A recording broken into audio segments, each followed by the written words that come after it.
Good morning, children. Welcome back to your online classes, and I hope you and your family are safe and fine. So, today's subject, which we are going to take, is English Literature, Lesson 2, Daddy Long Legs. But before we begin the lesson, children, I would like to draw your attention towards these word meaning, which will come in the lesson when I read. So just pay attention as I read the word and their meanings. First is bewildering, puzzling. Second, muddled, confused. Third, acquainted, introduced to. Fourth, queer, strange. Fifth, enlightening, to make something more interesting. Sixth, precision, accuracy. 7. Scarcely, hardly. 8. Contagious, infectious. 9. Infirmary, a place in a large institution for the care of those who are ill. 10. Freshmen, freshers. 11. Wiry, athletic. 12. Fondling, orphan. 13. Dodge, evade or avoid. 14. Restful, relaxing. 15. Orphan, a child whose parents are dead. So these are the few words you will come across in this lesson which I am about to read for you, children. Please pay attention and follow in your books as I read. Now before I begin, I want to tell you that this lesson is actually a completion of 2 letters. It is not in a story form, but in this lesson, the main character, that is Jerusha or Abbott, she is writing a letter to an unknown person who is the trustee of an orphanage where she stays. So, I begin reading. Please follow in your books carefully. Dear kind trustee who sends orphans to college, here I am. I travelled yesterday for 4 hours in a train. It's a funny sensation, isn't it? I never rode in one before. College is the biggest, most bewildering place. I get lost whenever I leave my room. I will write you a description later when I am feeling less muddled. Also, I will tell you about my lessons. Classes don't begin until Monday morning, and this is Saturday night. But I wanted to write a letter first just to get acquainted. It seems queer to be writing letters to somebody you don't know. It seems queer for me to be writing letters at all. I've never written more than 3 or 4 in my life. So please overlook it if these are not a model kind. Before leaving yesterday morning, Mrs. Lippett and I had a very serious talk. She told me how to behave the rest of my life, and especially how to behave towards the kind gentleman who is doing so much for me. I must take care to be very respectful. But how can one be very respectable to a person who wishes to be called John Smith? Why could not you have picked out a name with a little personality? I might as well write letters to Dear Hitching Post or Dear Clothes Prop. I have been thinking about you a great deal this summer. Having somebody take an interest in me after all these years makes me feel as though I had found a sort of family. It seems as though I belong to somebody now, and it's a very comfortable sensation. I must say, however, that when I think about you, my imagination has very little to work upon. There are just 3 things that I know. First, you are tall. Second, you are rich. And third, you hate girls. I suppose I might call you dear Mr. Girl Hater, only that's rather insulting to me.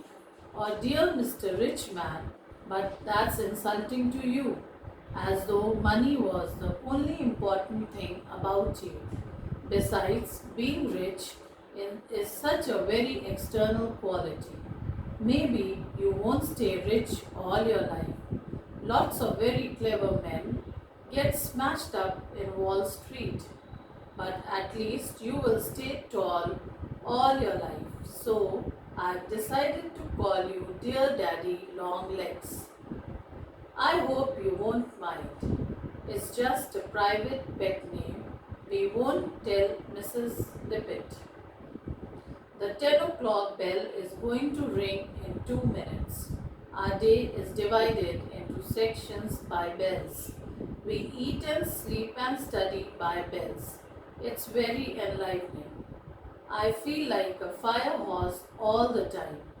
There it goes, lights out, good night.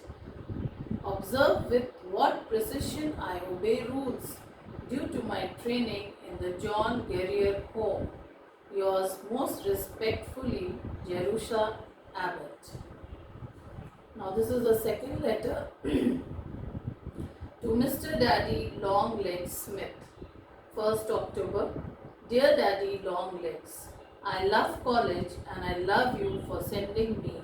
I am very, very happy and so excited every moment of the time that I can scarcely sleep. You can't imagine how different it is from the John Guerrier Home. I never dreamed that there was such a place in the world. I'm feeling sorry for everybody who isn't a girl and who can't come here. I'm sure the college you attended when you were a boy could not have been so nice. My room is up in a tower that used to be the contagious ward before they built the new infirmary. There are 3 other girls on the same floor of the tower, a senior who wears spectacles and is always asking us please to be little quieter, and 2 freshmen named Sally McBride and Julia Rutledge Penledon. Sally has red hair and a turned up nose and is quite friendly. Julia comes from one of the first families in New York and hasn't noticed me yet. They room together and the senior and I have singles. Usually freshmen can't get singles. They are very scarce. But I got one without even asking. I suppose the registrar did not think it would be right to ask a properly brought up girl to room with a fondling. You see, there are advantages. My room is on the northwest corner with 2 windows and a view. After you have lived in a ward for 18 years with 20 roommates, it is restful to be alone. This is the first chance I have ever had to get acquainted with Jerusha Abbott. I think I am going to like her. Do you think you are?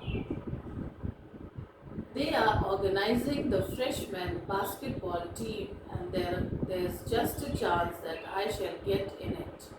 I am little, of course, but terribly quick and wiry and tough. While the others are hopping about in the air, I can dodge under their feet and grab the ball. It's loads of fun practicing out in the athletic field in the afternoon with the trees all red and yellow and the air full of the smell of burning leaves and everybody laughing and shouting. These are the happiest girls I ever saw, and I am the happiest of all. I meant to write a long letter and tell you all the things I am learning. Mrs. Lippett said you wanted to know, but 7th hour has just run, and in 10 minutes I am due at the athletic field in the gymnasium clothes. Don't you hope I'll get in the team? Yours always, Jerusha Abbott. Sally McBride just poked her head in at my door. This is what she said. I am so homesick that I simply can't stand it. Do you feel that way? I smiled a little and said, No, I thought I could pull through. At least homesickness is one disease that I have escaped. I never heard of anybody being asylum sick, did you? The writer of this lesson is Jean Webster. Children, now I am going to explain you the lesson.